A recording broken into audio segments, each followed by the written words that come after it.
प्रितीच्या भाव भयणीनो तुमकां सगल्यांक देव बरो दीस दिवं म्हणटा. आयज मंगळार आनी आयचें शिव वर्तमान जावन आसा जुवाची 20वी चीट 11 ते 18 पर्यंत. आनी आतां आमी पयलें देवाचें उतर आयकया. पूण मारिया समाधी लागीं भायर उबी रावन रोडटाली आनी रोडटाना वळो घालून समाधींत पळय जाल्यार धोवी आंगावळी न्हेसलेले दोग देवदूत तिणें पळयले. जंय जेजूची कूड दवरलेली थंय ते बसून आसले, एकलो तोकले वाटेन आनी दुसरो पांया वाटेन. आनी तिका म्हळें, बाय, तूं कित्याक रोडटाय?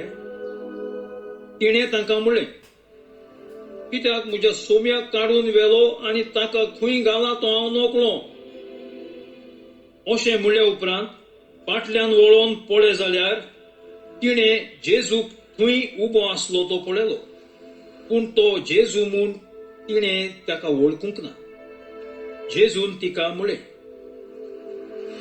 बाय, तूं कित्याक रोडटाय? कोणाक सोदताय तूं? तो माली म्हूण चिंतून तिणें ताका म्हळें, सायबा, तुवें ताका काडून व्हेलाय जाल्यार ताका खंय घालाय तो म्हाका सांग, आनी हांव ताका काडून वतलेली. जेजून तिका म्हळें, मारिये. तिणें वळोन जुदेकारांचे भाशेन ताका वळून राबोनी म्हणजे गुरुजी. जेजून तिका म्हळें, म्हाका धरून रावो नाका.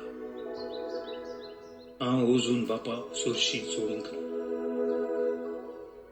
ते बदलेक म्हज्या भावाशी वचून तांकां अशें सांग, म्हज्या बापा आनी तुमच्या बापाशी, म्हज्या देवा आनी तुमच्या देवाशी हांव चोडून वेतां. मारी मागदालेन गेली आनी आपणे सोमयाक पळयला आनी ताणें आपणाक अशें अशें सांगलां म्हूण तिणें शिसांक कळयलें. प्रितीच्या भाव भयणीनो, आयज आमी आमची नदर आयच्या शिवर्तमानाचेर आयज आमची नदर मारी मागदलेनाचेर दवरुया. आमी पोर पास्कांची परब केल्या, जेजू पुनर्जीवन जाता. पूण आयचें शिवर्तमान जें आसा हें जावन आसा ज्या दिसा जेजू पुनर्जीवन जालो. आयज मंगळार, पूण आजुनूय आमी ह्या पास्कांच्या परबेच्या दिसांनी आजुनूय आसात. आनी कितें घडटा?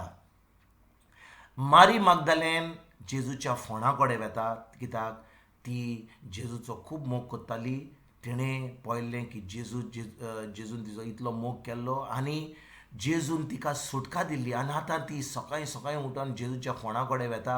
आनी जेन्ना फोंडा कडेन वता थंयसर ती पळयता की 2 आंज बोडवे आसा, जेजूची कूड ना. आनी ते आंज बोडवे तिका सांगतात की ती जेजू थंयसर ना म्हणून, तो पुनर्जीवन जाला म्हणून. आनी जेन्ना ते आंज बोडवे तिका सांगतात की तूं कित्याक रोडटाय, कित्याक तूं अशी इतली आकांतान बरी आसाय, तेन्ना मोरी म्हणटा, तुमी कितें कोत्तात हांगा? तुमी कित्याक हांगा म्हाका ह्या म्हज्या सोम्यांक कित्याक पळोवपाक दिनात?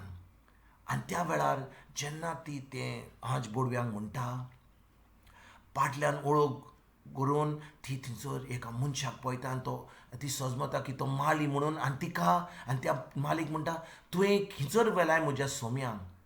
आनी जेन्ना जेजू तिचें उतर म्हणटा, तिका म्हणटा, मोरये, मारी तिचें नांव पाचारता. तेन्नाच मारी मागदलेन जेजूक ओकोता आनी म्हणटा, राबोनी म्हणजे गुरुजी.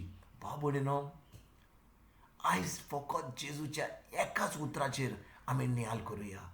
जेजू जेन्ना पुनर्जीवन जाता, मारी मागदलेन जेजूक ओकोना. कित्याक जेजूचें रूप आतां बदलना. तो मनशा भाशेनूय आसा, ताचें रूप बदलना. तो आतां पुनर्जीवन जाला. आनी देखून मारी मागदलेन जेजू ओकोना. पूण जेन्ना जेजू तिचें नांव पाचारता, तिका म्हणटा, मोरये, तेन्नाच की ते तो आवाज ती आयकना फुडें ती जेजूक ओकोता. भाव भयणीनो, जेजू आमचे पासत मेलो, आमच्या मोगा पासत मेलो, आमची सोरवणी पासत मेलो. आनी भाव भयणीनो, ताणें आमची आमची आमी खुर्सार वचपाचें आसलीं आमच्या पातका लागून, पूण ताणें आमचो खुरीस घेतलो. ताणें आमची पातकां घेतलीं आनी आमच्या जाग्याचेर तो खुर्सार मेलो. इतलो मोग कोत्ता तो आमचो. आनी आमकां तो एक एकल्याक आमच्या नांवांनी आमकां आपयता. तुजें नांव जावन आसा जुआंव, तुजें नांव जावन आसा मोरी, तुजें जावन आसा पिटर, कितेंय जावं तुजें नांव, आयज जेजू तुका मोगाळान आपयता.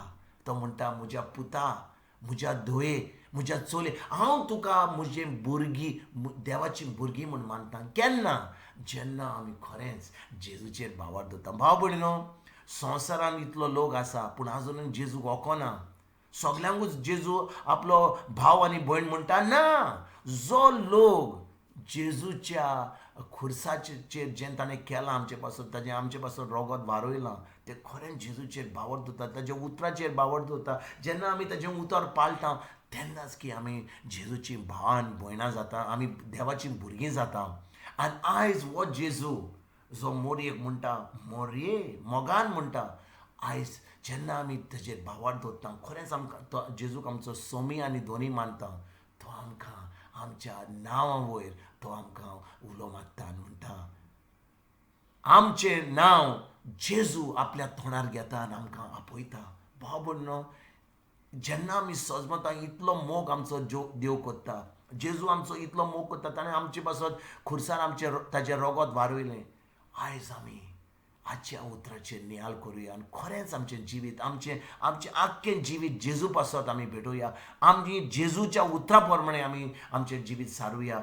खरेंच हें उतर आमच्या काळजान रिगून हें जैतिवंत जिवन आमी जिवंक आनी दुसऱ्यांक ही बरी खबर दिवपाक की जेजू जिवो आसा आनी हो जेजू आमकां सगल्यांक जैत दिता, कित्याक ताणें खुर्सार सगळें सोंपयलें. हीच बरी खबर आमी फुडें दिवपाक सगल्यांक आमी आयजतान भावरया. तुमकां आनी तुमच्या फामिलीक आयज एक बरो दीस हांव आवडयता आनी परतून तुमचे कडेन उलोवपाक फाल्यां हांव हाजी जातन तुमकां सगल्यांक, तुमकां आनी तुमच्या फामिलीक एक बरो दीस जेजूचो आवडयता. आनी हांव सजमतां की तुमी खरेंच हें उतर जेजूचें काळजान रिगून हें आमी सगळीं हें देवाचें उतर जियेतल्या म्हणून हांव आवडयतां. God bless you all.